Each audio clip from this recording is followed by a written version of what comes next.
just start. You know, there isn't a magic blueprint that's going to tell you exactly what to do and when to do it. You are going to have to figure it out. And you're going to have to view that as part of the fun of being on the entrepreneurial roller coaster, because you will have the highest highs and the lowest lows, and you just have to go into it accepting that. And sometimes you'll just be sat there going, oh, why am I doing this? And then other days you'll be going, oh my God, that was the most awesome thing that's ever happened to me.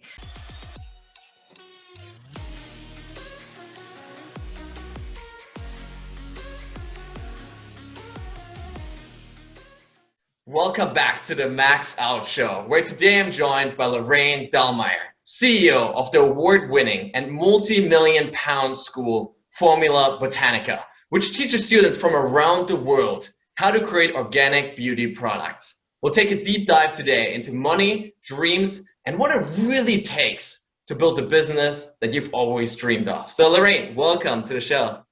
Thank you so much for having me, Max. I'm thrilled to be here and very excited. I'm super excited to really dive deep today into your own personal story and also, of course, your business story. So to start it off, can you take us back to the year 2010 when watching BBC actually changed your life?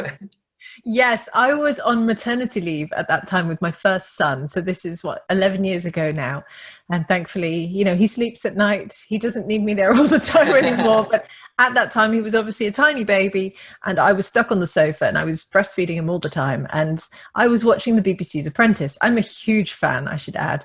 And for anyone listening, the BBC's Apprentice is thankfully very different to the US version for reasons we shall not go into. But I was watching them as I do every year. And I was sat there going, oh, if these people can do this, then so can I, which is always how I watch every single one of those episodes. And that particular episode, they were making an iPhone app. And I thought, you know what? I think I could do this, definitely. What could I make an app on? And I thought, you know, I've been really interested in DIY beauty for quite a long time, where you get sort of fruits and vegetables and yogurt and that sort of thing, and you blend them together and you make your own masks and toners, really simple stuff. I thought, you know, I could turn this into an app, like a recipe app. And so I did.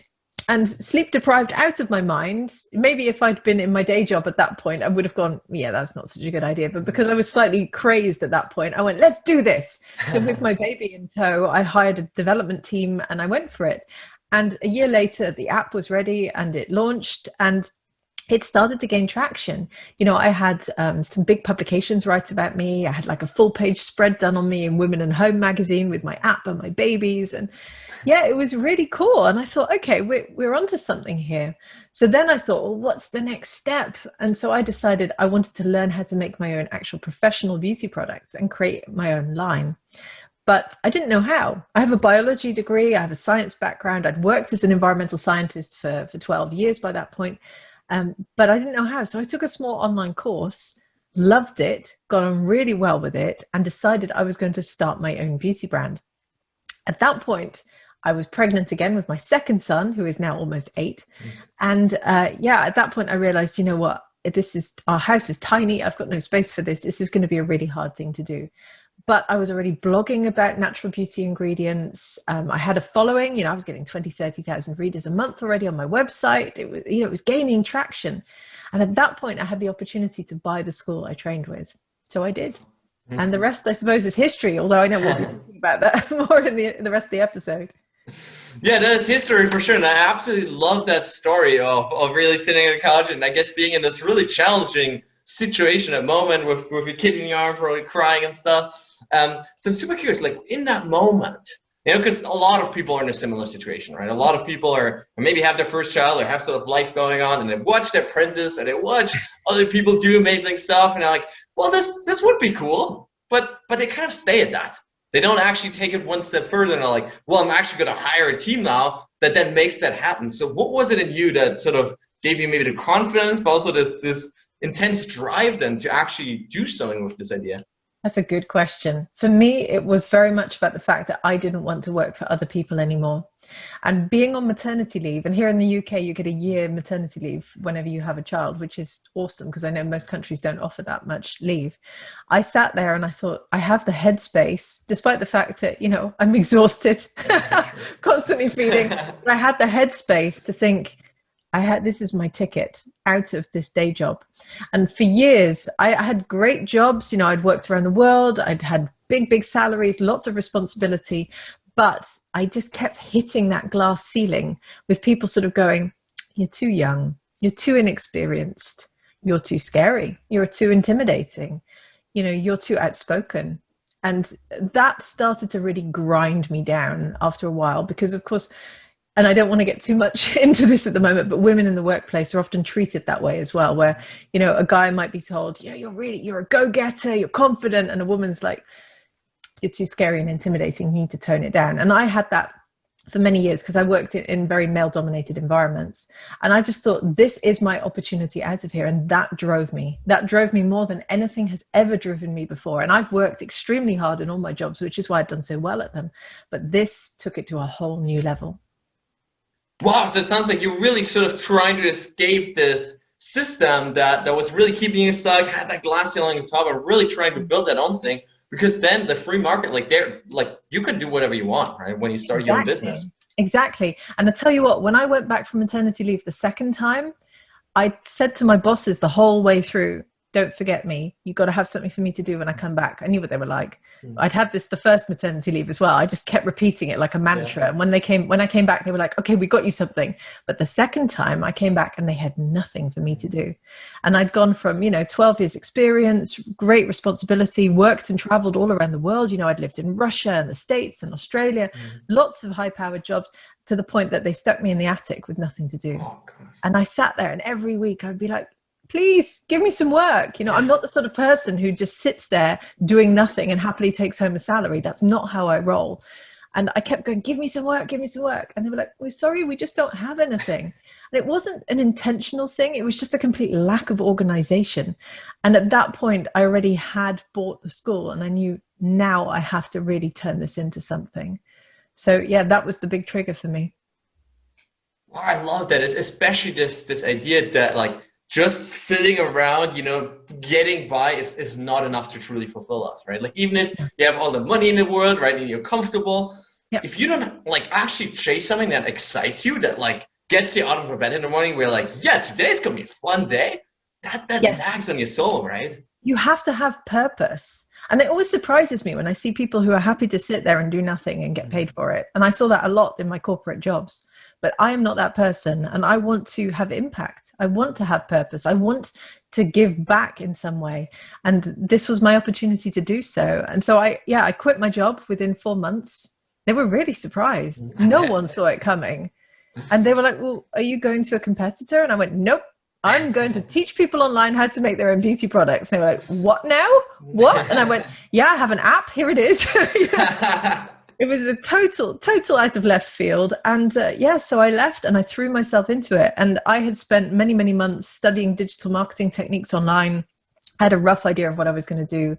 I just started hustling really and putting myself out there. And before long, I'd had to hire my first staff members to help me run the website, help me grade the coursework, help me with customer service. And we were off at that point, which was hugely exciting. And now, 7 years later today, I now have 40 people in my team. Wow. Last year, we sold $5 million worth of courses. It's just flying now. And that all came from that moment of saying, I'm going to take a leap of faith into the unknown and just try it out. Yeah, I love that so much. I'm super curious. How did that vision evolve over time? The first time, when you're sitting there watching Apprentice, and then when you started coding the app and everything, I guess the whole vision wasn't there, was it? Nope. No, it wasn't. I always find it really interesting when people go into this with a vision that's so big from day one. For me, it's very much grown over time. To start with, I wanted to help as many indie beauty entrepreneurs as I could once I was teaching the courses online. And then that slowly evolved. And now I'm at the stage that my vision is I want to teach the entire world to formulate beauty products. Anyone can formulate. That's my motto. And I very much want us to become a household name because we can make our own food. We can make our own clothes. We can make our own beauty products as well. And you do not need to be a chemist to formulate. And that's the message that I'm putting out there. But it's taken, 10 years almost actually to sort of really evolve that message and that vision. Yeah, and I think that's such an important point because so many times when people are starting out, right, they have these huge dreams, right? They're like, I want to change 1 million or 1 billion lives, right? I want to start this $1 billion company. but then they're so far away, right? I think that's oftentimes what keeps people stuck, is like the vision is so big and they're down here, and the gap is just so huge. Yeah, that's true. You have to realize that this is the long game. You are not going to do this overnight. And that's the interesting thing I see with a lot of internet marketers, a lot of people who sell online, is they expect it to go fast. And they want to, just throw money at ads. They expect to cut corners. For me, it was always about building something very sustainable and organic. So even now, we don't really spend that much on ads yet. We're planning to ramp it up in the next coming couple of years. But it was about building this organic base, this foundation that was so rock solid that nothing can rock that. And so it's all about the brand for me. It's all about how we're portrayed in the world, the content we put out, the free training we offer, the social media communities we've built around ourselves, the social media following that we have. And that all contributes to this rock solid, unshakable foundation that no one can ever take away from me now. So it's a long game. But if you build it that way, then you will start to see success sort of take off quite rapidly towards the sort of latter part of the long game, basically. Yeah, and I think that's such an important part for anyone listening out there. Like, it takes perseverance. It takes a long time, right, to actually build something of value that can actually change people's lives. And before we actually recorded this, we're even going into detail into like branding, sort of the colors even that you're wearing, right? Like, it goes down to that kind of extreme level. Yeah, it does. I go to events and people are like, oh yeah, there's Lorraine, she's wearing green. It's so funny how I've just sort of embodied that color, and now people expect it from me. I recently had my office redecorated, obviously. I have my green walls, my green furniture. It was all purposefully chosen that way because it's just part of the message we put out. We're botanical, we're natural, we're eco. And yeah, even down to the tiny details, because details matter. And it's something that I put a lot of time and effort into. And just tying in with something else you said, I was talking to a different podcast the other day, which was all about digital marketing made easy. And we very much said, one of my team members wrote to them and said, well, Lorraine's always talking about the hard work and perseverance that went into it. And they said, yeah, we don't want her on the podcast. Because there's very much this message being put out into the world that it is easy and you can cut corners. And if you have the right methodologies and you know what you're doing, then yes, there is a certain degree of ease to it, but there's drive and determination and a lot of hard work required. And I don't want to gloss over that because actually that's part of the fun part of building the business. Yeah, and I mean, that's exactly what this channel is about, right? Giving people the truth of what it takes, right? Whether we have Olympic champions here on the show, it's literally telling how from the day, they turned 5 years old, they spent half their day at the gym, or you telling us how it took like 10, 11 years to actually grow this band. So can you share some of these, sacrifices also that you had to make over the long run? I think the biggest sort of sacrifice is your time, because you have to really hustle to get where you want to be. And a lot of people think that this entrepreneurial lifestyle is going to be easy. You see a lot of these photos online of guys leaning on Lamborghinis and, here's my helicopter. That's not the truth. I regularly pull 60, 70-hour working weeks, and that is something I'm very open about. For instance, recently our social media person resigned.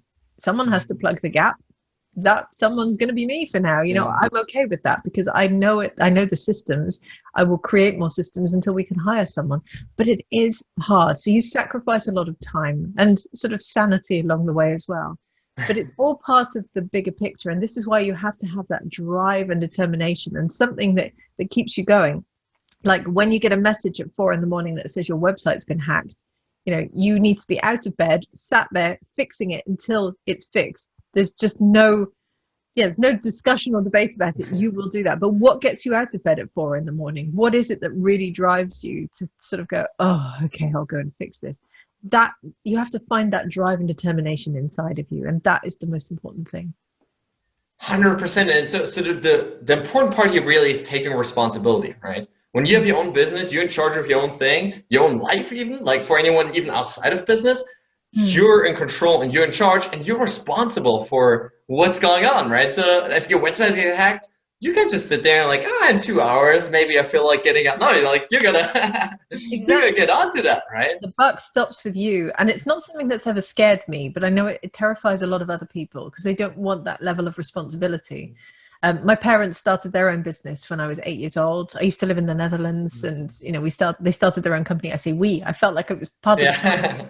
in the spare room at home in the mid 80s, and I was sending faxes for them. And they sold that business when I was in my early 20s at university, and they retired young. And that has always very much given me this message of, if you need money, you can go out and make it yourself.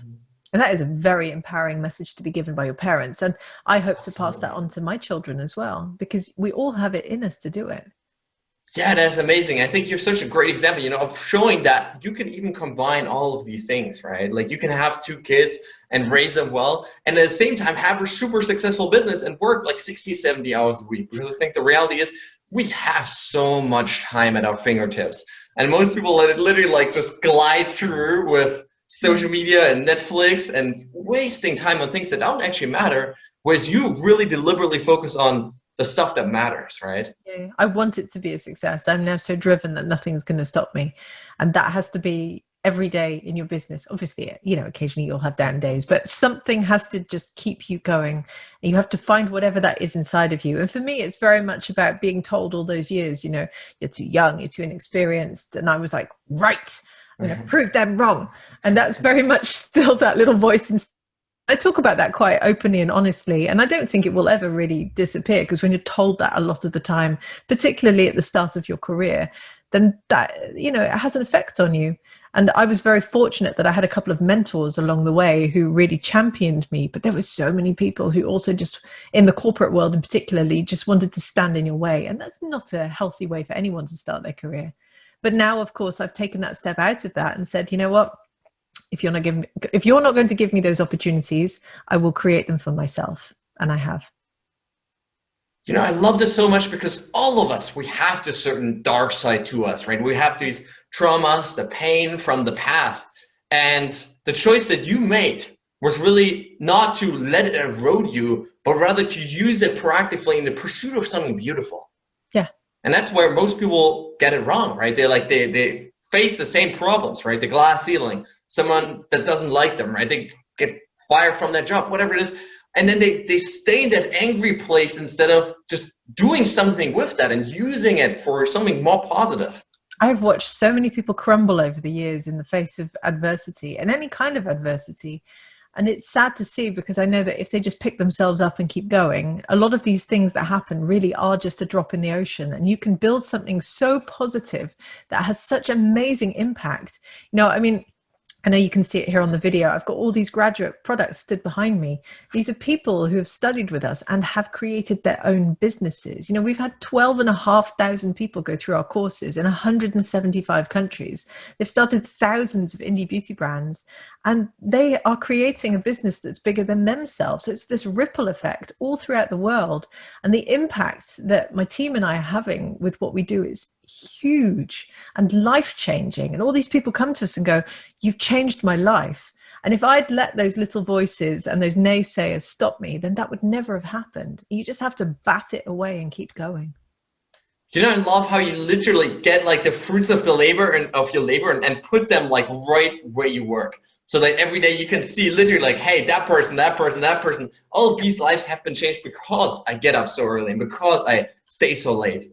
Yes, exactly. In fact, that's how I designed my new office, so I could see all of them. I can have a big graduate display shelf. Wow. And it's great on Zoom, but it's also very much, as you say, me being able to just go and pick them up and go, this was Ula. She launched Distilled Beauty 3 weeks ago. This is her balm. This is Shelley. She launched Kiss Kiss Goodnight in the US. This is her Peace of Mind protective balm for babies. I get sent these things, but I love them because they've poured their own love into that. And the fact that they want to send me their products to show me shows how proud they are of the studies that they did with us, but also of what they've created. And they want to sort of close that loop and go, you helped me build this. And that's humbling.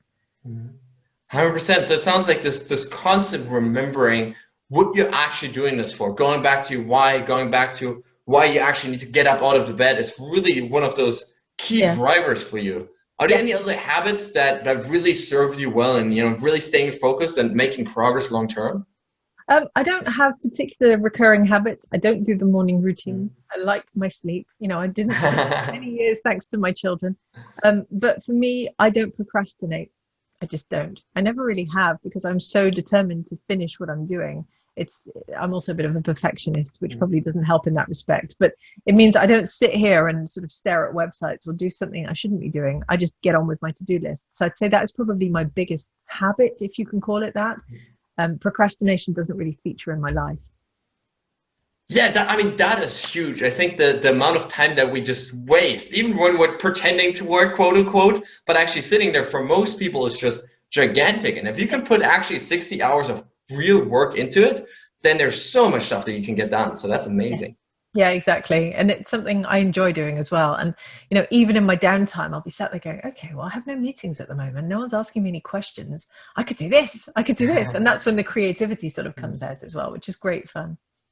Yeah, so do you deliberately sort of block out time now that I'm sure you have like all these requests and stuff coming in? Is there a certain time of day or whatever?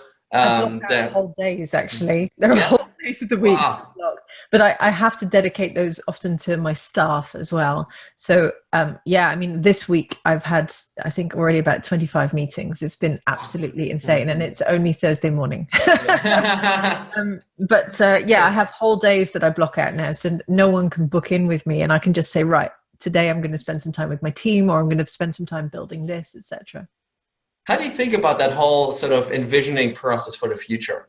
Like, do you take out an entire day? How do you think about sort of what's ahead for you guys? Well, what's ahead for us is big growth. So we're only really scratching the surface. We are the beauty industry's best kept secret. No one really knows about us outside of the beauty industry. Even in the beauty industry, a lot of people haven't heard of us.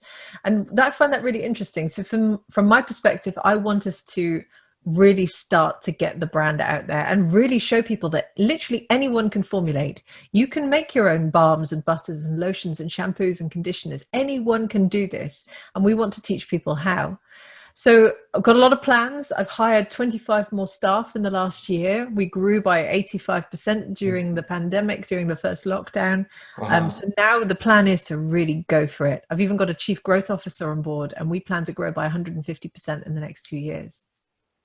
Wow, that's amazing. Yeah, it's ambitious and slightly daunting at times, but also fun, because I very much see that what we're doing is only scratching the surface. And I feel that we could get to the stage that we're a household name, because as I said earlier, you can make your own food, you can make your own clothes, you can make your own beauty products. Nothing is stopping people from starting to do this, apart from the narrative that the beauty industry has given them over the last century, that you have to be a chemist to be a formulator. And literally nothing could be further from the truth. That is just a marketing message that's been put out there. We've all been into department stores where we've seen salespeople wearing white lab coats. They're doing that for a reason, because they want to give the impression that it's the scientists in the lab who've got all the special chemicals who can do, take their wrinkles away. We need to move away from that and really start to embrace the fact that we can take control of that narrative and take control of the beauty products that we create. So that is the plan for the coming couple of years. Yeah, that's absolutely an amazing mission, and really what I guess makes me hopeful in that sense, I guess, quote unquote, is like you've spent actually 10 years building that base, right? You've organically grown the thing so that now you're really ready and you've established the base and the processes and the people and everything that now allow you to really go hard on this. Exactly. It's taken us a long time to get there, but now we're ready to go. Yeah, I love that. Now, you have, in the introduction, we talked about this idea of money, right? And you have a very special relationship with money, because you're actually willing, to talk about it, right? To also, talk about the fact that you love making money, right? Which is always really culture dependent. So can you share with us why that is, or really where that came from and how that served you? Yeah, it's interesting. I really enjoy making money. Yeah, of course. I mean, I talk about it quite freely as well. I talk about it maybe a little bit too much. And sometimes I sort of step out of my bubble and I'm talking about money, and I see people look at me and I'm like, yeah, I'm probably not in the right setting to do this right now. I should have dialed that one back. But that came from my parents being entrepreneurs. They very much built their own business and sort of went, we're going to retire young. That's our journey. That's our goal. And I took that on board and internalized that from a young age. And I watched them do that. They sold their business very successfully and retired when I was in my first couple of years at university, and, have been enjoying life ever since. And they've always sort of given me that message of money's not a scary thing. It's a good thing to have. Save it, save for the future. We're not big spenders. Whilst I love making money, I have more issues spending it. But You know, it's an empowering thing to do. And I've watched so many women in particular in my world feel very, very scared of things like profit. And I've had so many people say to me over the years, I'm going to start my beauty brand, but I'm going to put all the profits back into charity, and I'm going to put all the profits here, and I'm going to give away equity in my business straight away to all my employees. And I find that very frustrating, because what they don't seem to realize is you have to build that base to create a sustainable business. So I worked as an environmental consultant for years. I'm a chartered environmentalist. I talk a lot about sustainability, but one of the often overlooked aspects of sustainability when it comes to small business is commercial and financial sustainability.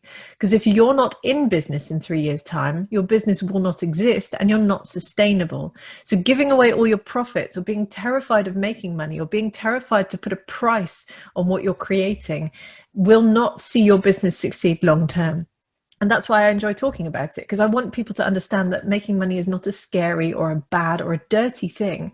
It's a necessity of being in business. And then you can have a ripple effect. You know, I've employed so many people over the years, and I've had so many consultants come to me and go, I could incorporate my business thanks to that contract with you, or I didn't have to furlough my staff during the first lockdown thanks to you. So not only am I making money in the business, but I'm also having that ripple effect throughout the world where other people can make money too.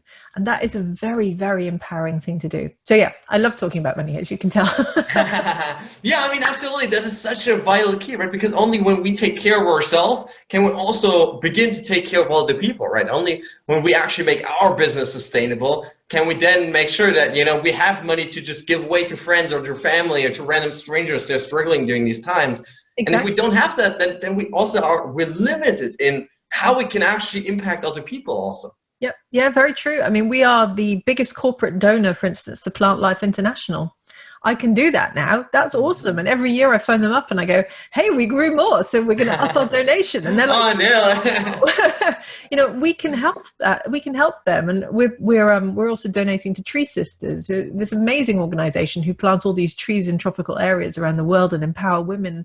We've planted almost 61,000 trees with them now already. And we can do that because we make money, which is awesome.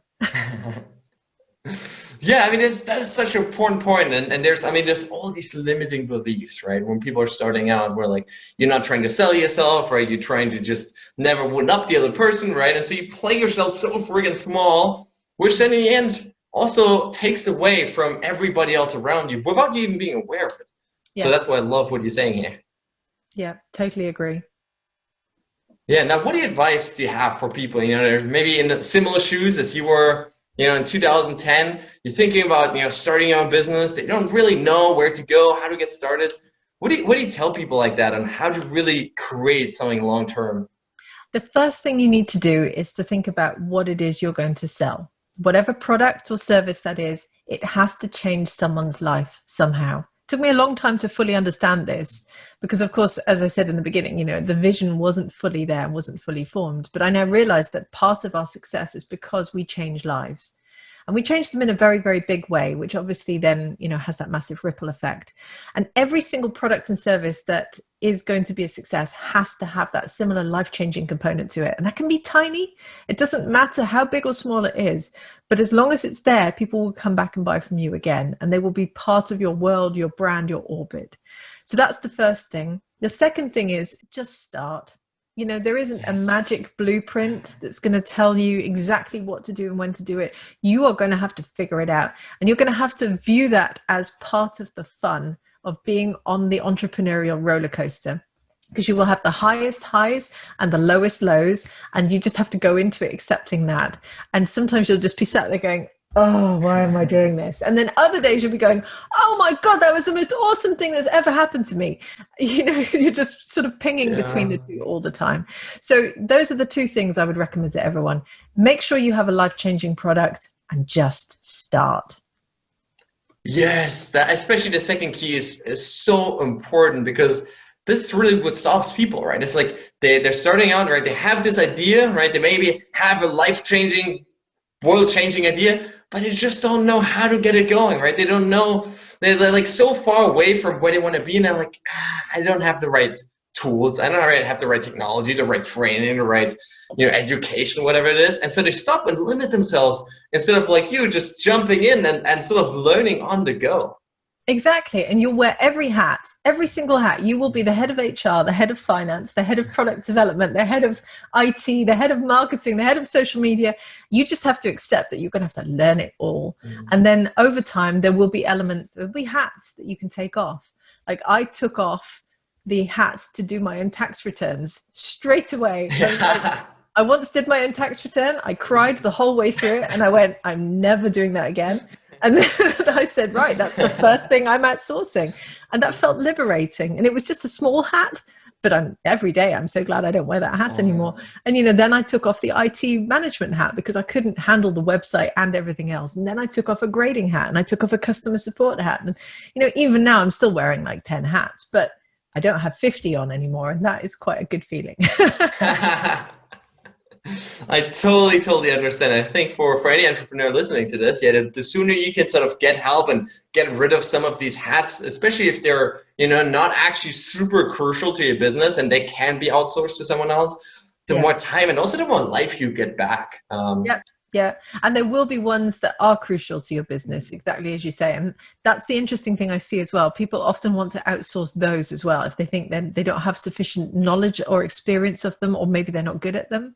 So for me, social media was a huge component of how the business has grown and how we've become successful. So I didn't take that hat off for a very long time. In fact, I took it off last year and it's back on again because obviously not forced to. Yeah, we're recruiting for someone at the moment. But I've seen so many people go, well, the first thing I want rid of is marketing. And I'm not very good at social media and I don't do copywriting and content. And I'm sat there going, yeah, but this is your brand and your voice. And actually, you should be on top of this, because if you're building a brand, then you have to be on top of the whole component, every single detail to start with, so that you can create really strong brand guidelines and systems and pass that on to someone. So yeah, you're right. You have to outsource the ones you're not good at, but you also have to appreciate that there'll be ones that you have to learn to become good at as well. Yeah, absolutely. I think that making that right distinction is absolutely crucial, right? Realizing, hey, this is actually my skill, right? My expertise, the things that I am in charge of, and instead of trying to let go of as much as possible of the other stuff. Now, on the show, Lorraine, we always love to celebrate failure. I mentioned this to you before. So do you have a favorite failure throughout this whole 10-year, 11-year odyssey? How long have you got? Oh, a long time. Okay, so there have been many. I mean, clearly, I wouldn't have got where I am today without having significant failures along the way. I think the biggest failure I've had, though, was recruitment. And I think this will probably resonate with most business owners, at least it does with almost everyone I talk to. I went into my business initially thinking it was a very small hobby business. And so when I went out to recruit people and anyone came along, I was always super grateful. I was like, oh, thank you. You want to come and work for me? That's awesome. And it meant that I gave away too much too quickly. And I often gave the jobs to the wrong people. And that was a huge mistake of mine in the beginning. And it's taken me a really long time to get to the stage that I've completely flipped that. And now I'm like, you want to come and work for us? Good. Well, I'm pleased you do, but now prove to me why you're the right person to come and work here. And that is a big mindset shift. But when your business is small and not that profitable and you're on your own and everyone treats it as a little hobby because, it's like your little side hustle, very patronizing, you start to internalize that message again. And you don't sort of go, well, hang on a minute, you want me to pay you? What are you going to do for that money? How are you going to make sure that I meet my targets? How are you going to make sure that I grow? And how are you going to make sure that you support me? And that has been a big failure on my part. But as I said, I've flipped that around now. I have an awesome head of HR. I should add, she is a former military air traffic controller. So if you can land planes, you can certainly control my HR and my people. And that has, excuse me, it's been the making of really getting our team under control and our systems under control, because it was totally out of control until she joined, actually. So recruitment and people and building the right team has been, one hell of a learning journey. And I'm still not there yet. And I will continue to make mistakes in it, because finding the right people to come and join you is really hard. But I'm starting to get there, and I have some amazing people in my team now who are dedicated and here for the long run, and they want to be part of the story, which is humbling as well. For sure. What do you look for in people that you're about to hire? Well, my team works remote. So we first of all look for people who are suited to working from home. A lot of people think they are, but they're not. We now do personality assessments on everyone who comes to join us. This is a fairly recent thing, although I've been asking for it for 3 years, but we finally have it now. And it shows whether someone is actually suited to working from home. And that is the first step. The second step is very much why they want to come and work here. It's fascinating. You know, I ask this question in every single job ad that goes out, and the answers we get are just truly stunning. And I sit there and I go, did you read your application back? You know, I've had people over the years say to me, I want to come and work for you because that means I have time in the evenings to write my book, and then I can sell my book to your customers, was what one person said. Or even last week, someone submitted a job spec and said, I want to come and work for you because then I can take all your courses for free because I've not been able to afford them over the last years. No way. I know, and they genuinely think that this is a good way of applying for a job. And then, I mean, at the moment, I'm probably shouldn't be sharing all of this, but I'm going to anyway. At the moment, we're obviously recruiting for a new social media coordinator. And one of the questions is, design us an Instagram story. And it says, show us your creative flair. Show us you know what an Instagram story is, because you wouldn't believe how many social media people don't appear to understand that they're vertical images. And then show us that you've understood our brand. People are submitting all sorts of weird crap. Wow. I mean, I've had pictures of stages. I've had pictures of bowls of food. I've had pictures of, what was it some person submitted? I had pictures of a guy wrestling on a jiu-jitsu mat.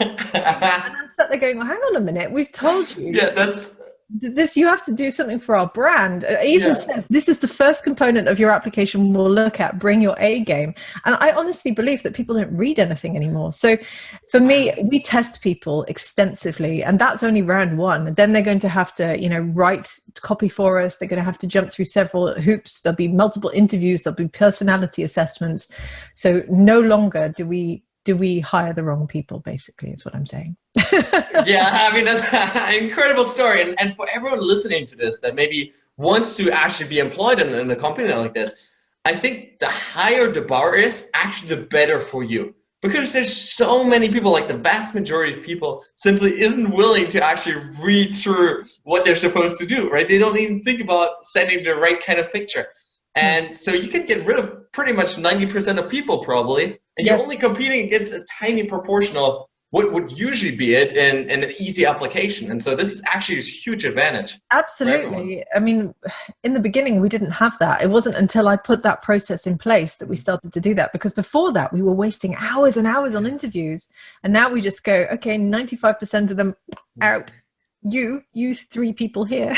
Yeah. Let's see if we want to take you further to an interview. And if that doesn't work, then we go back and we keep trying until we find the right person. Yeah, I think that's definitely the right approach.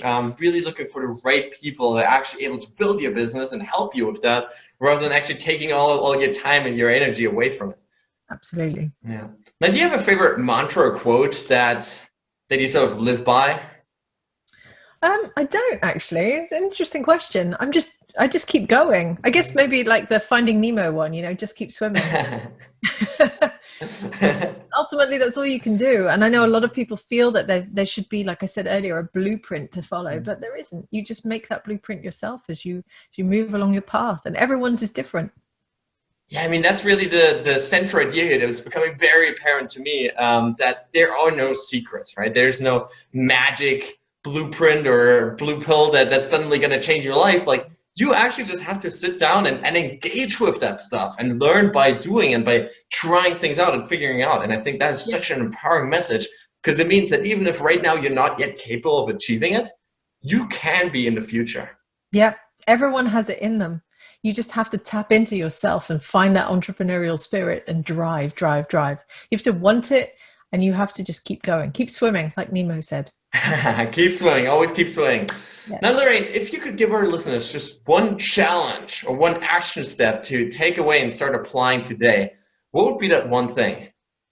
Be visible. Make yourself visible as you can be. Put yourself on absolutely everything you can put yourself on, basically. In the beginning, I didn't want to be visible. I put a photo of myself on my website wearing sunglasses. And someone said to me, I can't see your eyes. I don't want to come and buy from you. I can't even see your eyes. And I went, oh, okay, I'm going to have to make myself much more visible. And then I started to put myself on webinars and videos and in photos. I started speaking on stages. I started pitching myself to be on podcasts. Make yourself visible. And people will then start to listen to you as long as you have something to say and you have some opinions, and go and form those opinions as well through being visible. And that really starts the whole process rolling, because people buy from people. And the more visible and contactable you are, the more people will sort of buy into you and your story. Love that. Now, before I ask my final question, where can listeners connect with you online? So Formula Botanica is all over the internet. We're at formulabotanica.com. We have a free online formulation training course for anyone who wants it.